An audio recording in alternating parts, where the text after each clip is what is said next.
every American who visits our nation's Hall of Heroes in the Pentagon, where his name is now being enshrined, James Anderson will never die. He will continue to live as part of our nation's brave history. For a group of young Marines, his comrades, whom he saved from certain death, James Anderson will never be forgotten. For you who knew him and loved him, the memory of James Anderson will be a proud and inspirational source of comfort. Private First Class Anderson was a typical Marine. Like thousands of young Marines, he was an infantryman. He knew from the day he entered the Marine Corps that he was entering a man's world and that he would carry a man's responsibilities. Carrying a man's responsibilities in a man's world. An appropriate description of the typical Marine in 1968 or any year. Part of a close-knit team, he is still an individual and must, in the final analysis, depend upon his own personal strength to see the job through.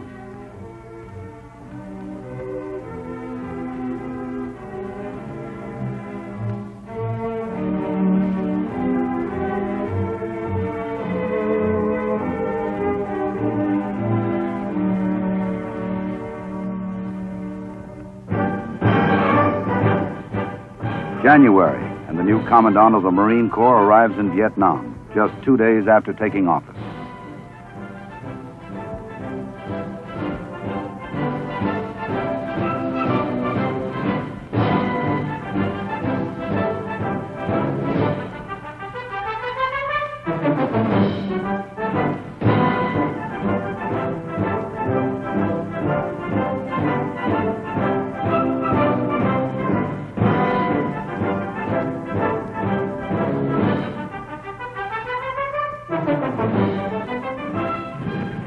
January 20th, Khe Sanh.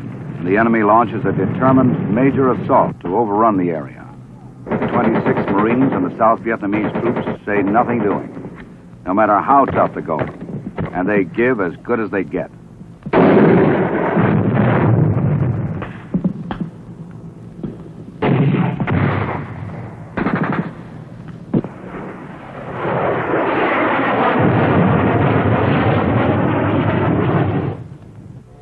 Whenever there's a chance, dig in a little bit more. And before you know it, there's more of Khe Sanh below ground than on top of it. Safer that way when the enemy starts lobbing them in. They don't all miss, not by a long shot.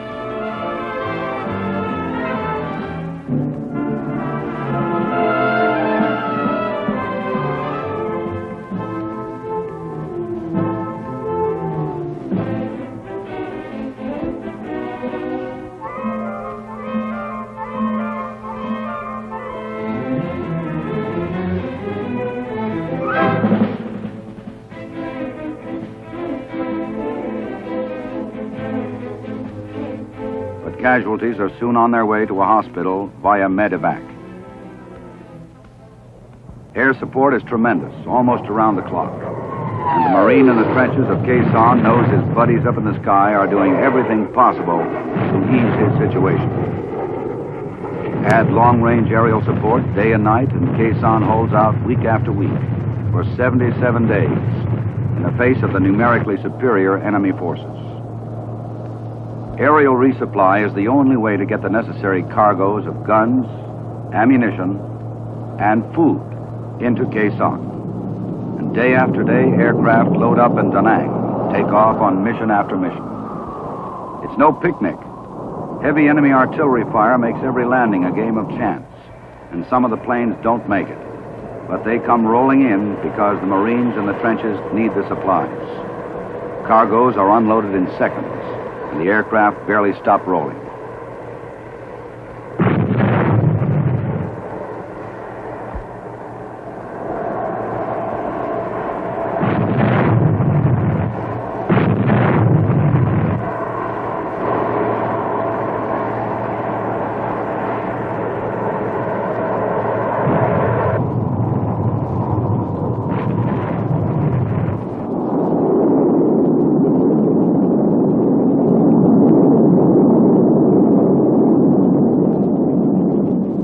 things are too rough, supplies come floating in under parachutes. One way or another, they get there.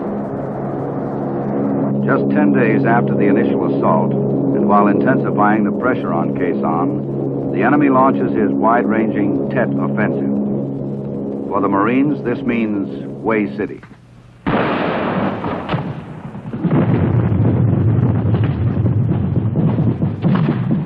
Fighting is violent, and if ever a Marine had to rely on his own quickness and toughness, this was it. House to house, street to street, for 3 long weeks.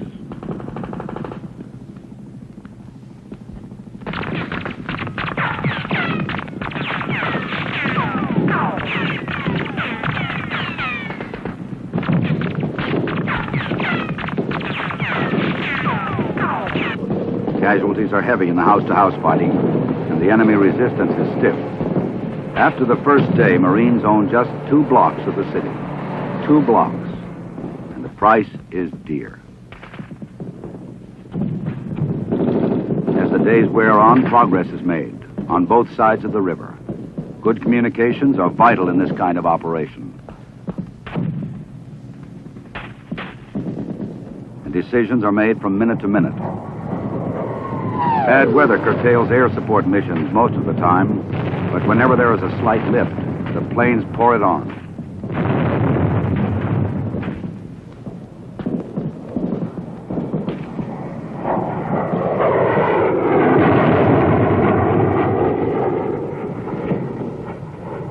Maintenance and repair for equipment, tanks, guns, everything is a continuing problem.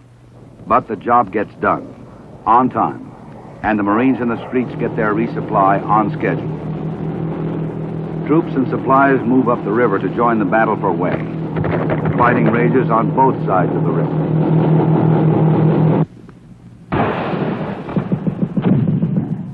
After almost 3 weeks of some of the war's toughest fighting, the end is in sight.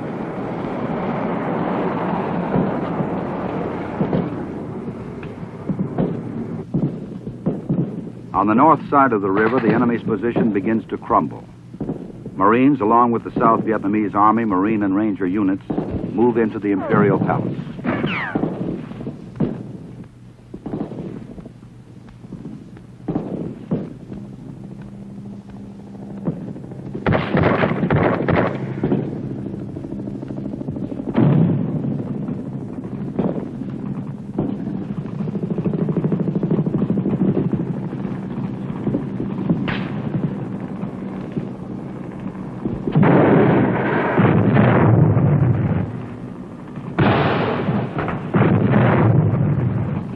And on the south side, Marines are securing the city, mopping up nests of enemy resistance. Still house to house.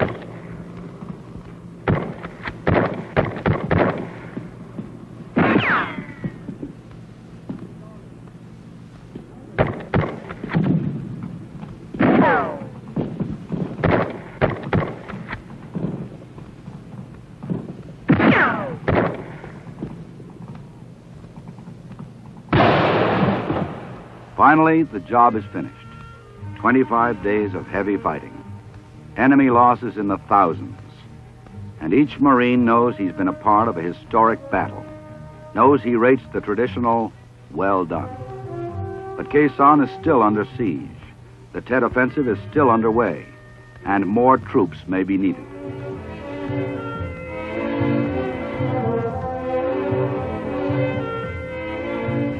At El Toro Marine Corps Air Station, the 27th Regimental Landing Team ships out for temporary duty in Vietnam, with President Johnson on hand to wish them Godspeed. At Quang Tri, at Hue, at Da Nang, at Khe Sanh tonight, United States Marines stand squarely in the path of his plan. Freedom's defense could not be in better hands. During the same month, the Women Marines celebrate their 25th anniversary. Formed during World War II to release Marines for combat duty, the Molly Marines have become a permanent part of the Marine Corps. Performing non-combative duties, they have allowed more and more Marines to do what they do best, fight. Vietnam is no exception.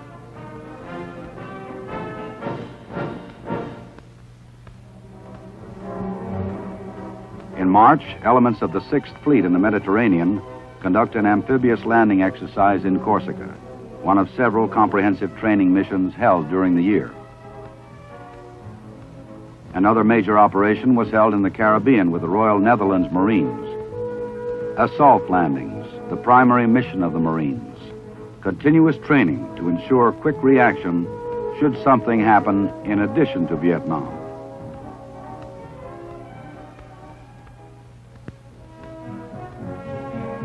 Khe Sanh. In March, the siege by the enemy is still underway, but now the end is in sight. 2.5 months of shelling day and night. No hot chow, mud and grime, red dust. But now Marines are moving out into the hills looking for the enemy. The pressure is dropping.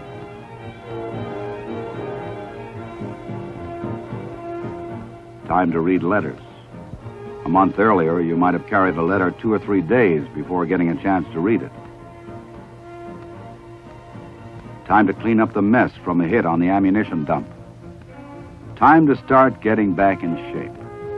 Khe Sanh combat base holds, prevents the enemy from gaining free access to the northern provinces, ties down 20,000 North Vietnamese soldiers, and triggers severe attrition to enemy forces. Why didn't the enemy attack? Because airstrikes kept him pinned down, and because each probing action was crushed, any major assault would have met the same fate. April, May, and the day-to-day routine in Vietnam continues. Maintenance and overhaul of weapons and equipment, repairing battle-damaged items, keeping the troops supplied.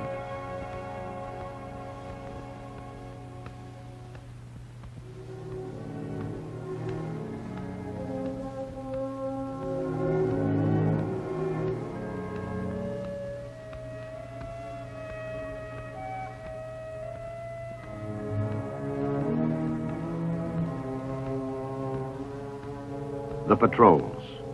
The countless patrols into enemy-held territory. The relentless probing for action. Sometimes they are a so-called walk in the sun with no enemy. Then there is the other kind.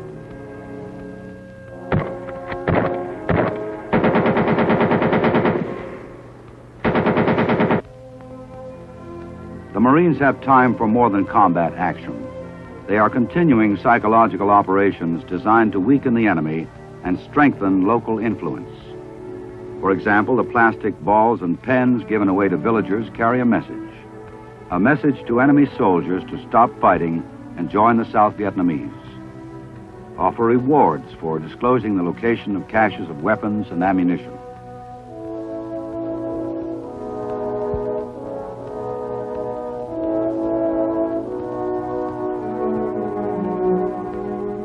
And then, as he has always done under combat operations, the Marine somehow finds time to make friends with the local people, especially the children.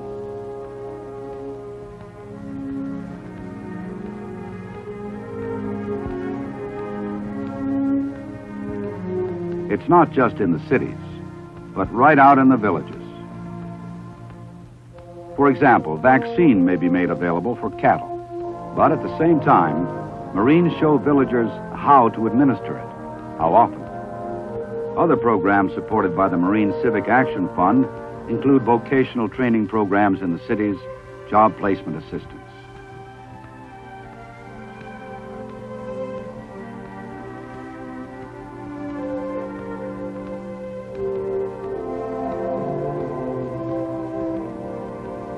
It still boils down to individuals, though.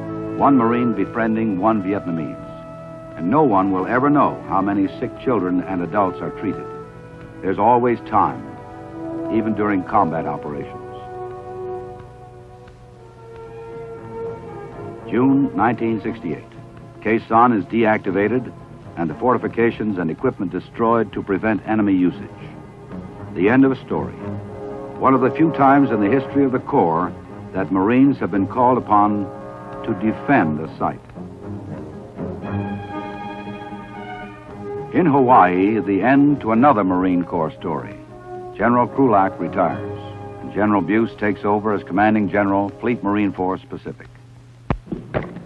At about the same time, in June and July, Marine forces were continuing operations more in keeping with their mission at TAC. Operations Kentucky II and Lancaster II.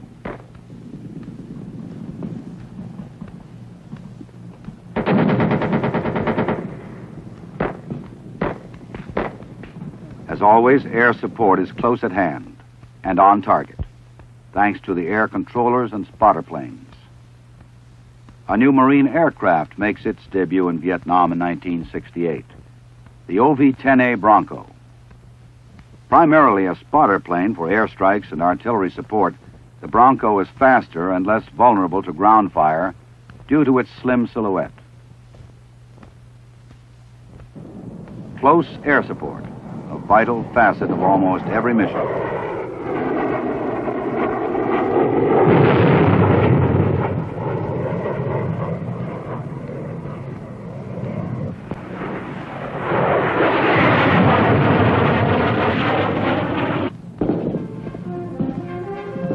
A man's responsibilities in a man's world.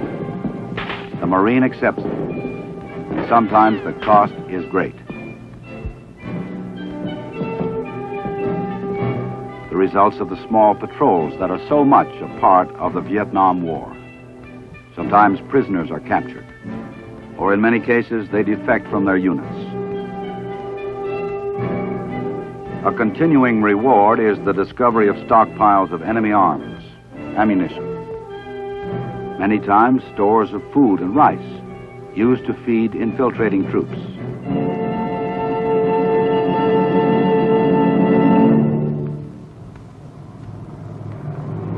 If there's one thing that could be called the backbone of Marine assault operations, both large and small, it's the use of helicopters to move troops quickly and in strength to the site of enemy troop concentrations.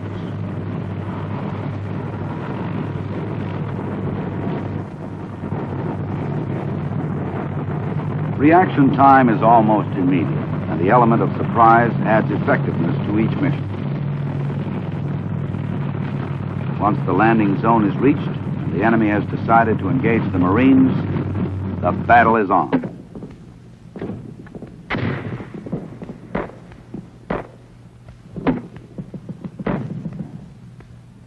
Support and resupply of troops in the field comes from above, from the big CH-46 helicopters that bring in the ammunition, food, and water, and artillery pieces, whatever is needed, when it's needed.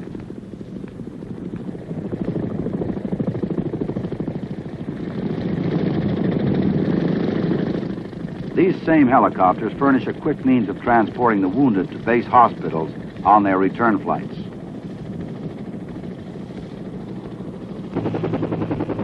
Medivacs to howitzer lifts.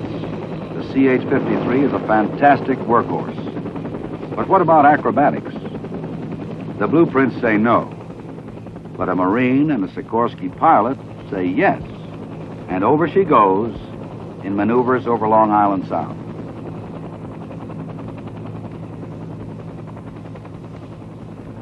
When there's time for a break, or when the mission is completed, there always seems to be some hot chow available, and some hot coffee, story swapping, and mail from home. You don't have much time to see what the other guy is doing in a firefight, so you try to catch up afterwards. Training, the heart of the Marine Corps. It goes on even out in the field, in between combat missions. Being ready, knowing how, a hallmark of every Marine. Throughout 1968, training exercises are conducted all over the world. One of the largest, Operation Bellbanger, gets underway in July at Camp Pendleton, California. Regular Marines and reservists go ashore together in a full-scale amphibious exercise. An increasing emphasis is being placed on submarine reconnaissance.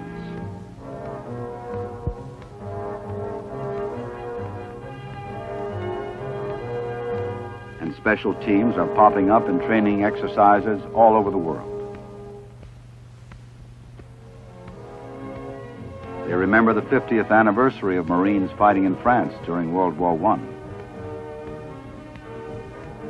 And they honor the oldest living Marine Medal of Honor winner, Horton, his fighting done in Peking in the Boxer Rebellion. August, the Apollo 7 launch. And Major Cunningham takes the Marines into space, a long way from the Boxer Rebellion.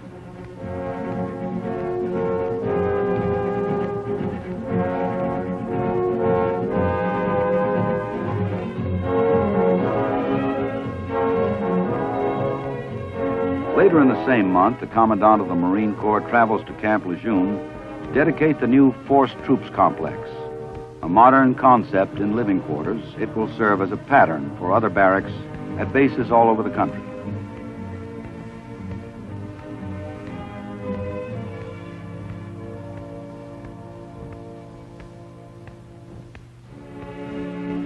Also in August, President Johnson awards the Presidential Unit Citation to the 26th Marine Regiment for their action at Quai Sang. Other PUCs for the year go to the 27th Regiment, the 1st Air Wing, the 1st Division, and the 5th Marines.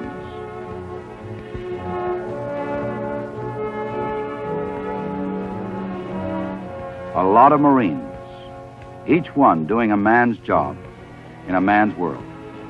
Members of a team, yes, but each one depending on his own capability to see the job through. Capability stems from training.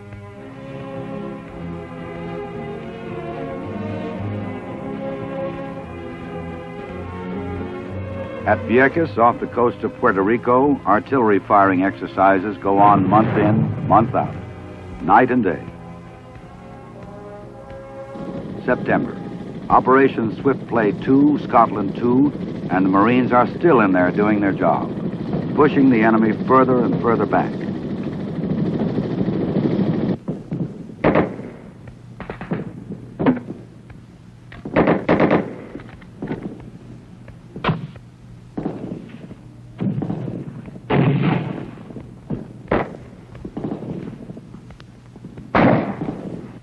At the same time Operations Swift Play 2 and Scotland 2 are underway, the 27th Regimental Landing Team prepares to go home, their temporary tour of duty in Vietnam completed.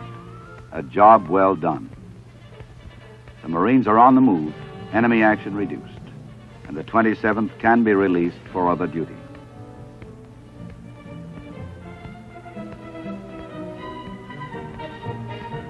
Happy? You can bet these men can't wait to land in San Diego.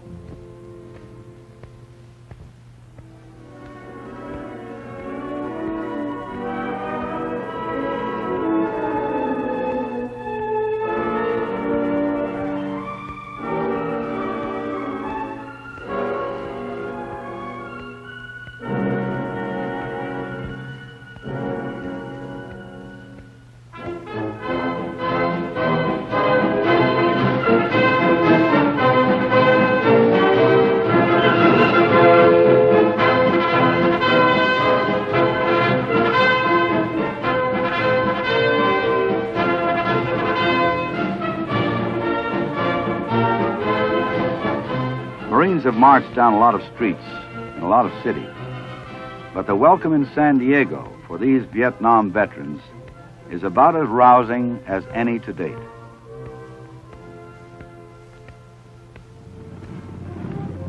November, and all American aerial, naval, and artillery bombardment of North Vietnam is terminated. Yet the ground fighting goes on. The walks in the sun continue. The heliborne attacks still mount up.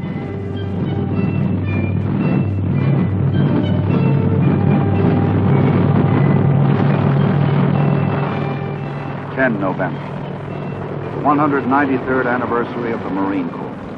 And they celebrate it the way they've celebrated many an anniversary, fighting.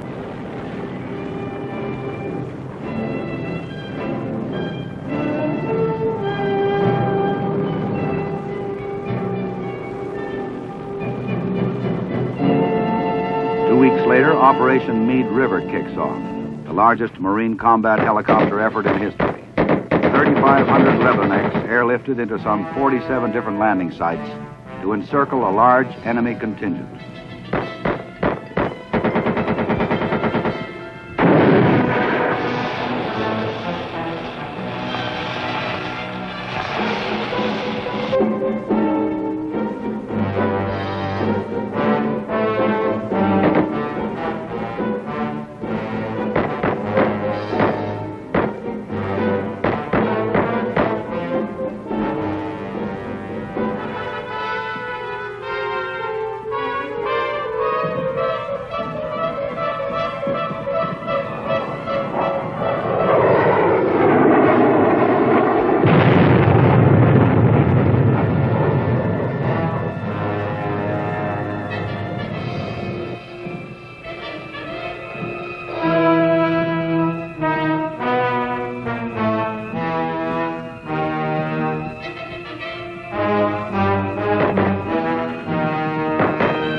Talks in Paris, fighting in Vietnam. Confusing to many, but not to him. He accepts his responsibilities. A man in a man's world. The Marine in 1968.